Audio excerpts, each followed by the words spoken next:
We are now seeing some of the Americans wounded in today's attack in Belgium. These men are missionaries with the Mormon Church, and we are told they were near one of the bombs that ripped through the Brussels airport. They were on a mission in Paris.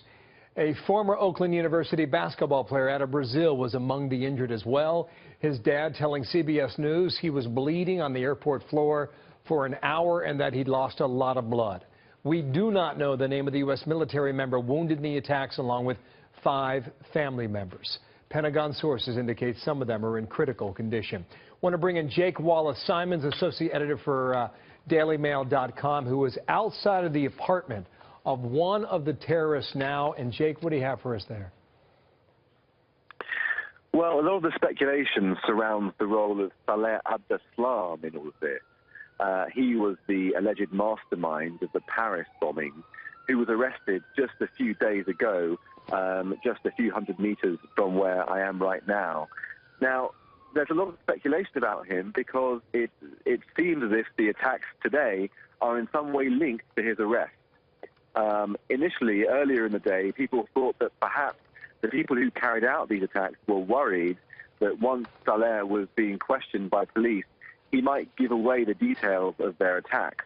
There were also thoughts that maybe this attack was a revenge on his arrest. But the latest news, given from an anonymous source within the Belgian police, is that they think that Saleh Abdeslam actually was going to be involved in the current attacks today, and that he would have actually been playing a key role in the attacks if he hadn't been arrested a few days ago. That official has been saying that Saleh Abdeslam has been forming a new network in Brussels around him following the Paris attacks, and he was intending to carry out this attack today as well. Jake, they were living in plain sight in that neighborhood, and perhaps some of them never even left the neighborhood.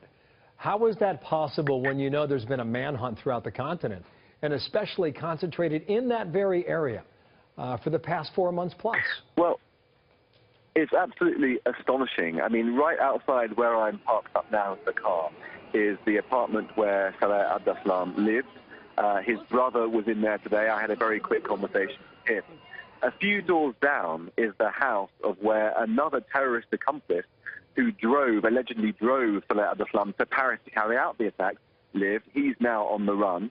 And then just a couple of hundred meters down the road is where Saleh Abdeslam was hiding out and was arrested. It's absolutely astonishing that, within less than a square mile, all of these sort of landmarks of terror exist in such close proximity.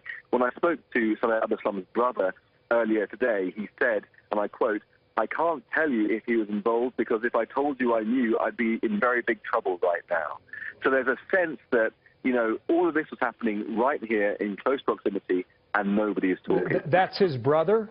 And the brother has not been questioned? The brother was questioned in connection with the Paris attacks and was then released. He's been making a big show of the fact that he had nothing to do with the attacks, that he condemned the attacks, and he's come across quite well in the media. We did learn a few months back that actually he had a bit of a shady past. He was found to be robbing corpses when he was working for the ambulance service, so he isn't quite as squeaky clean as he appeared, but there's no suggestion that he is in any way involved in this current attack or in the Paris attacks at the moment. Thank you, Jake Wallace-Simons there outside the apartment of one of the attackers there in Brussels, Belgium. You wonder now, in that country that's been on edge for more than 4 months, when they realize yet again that they are living among them.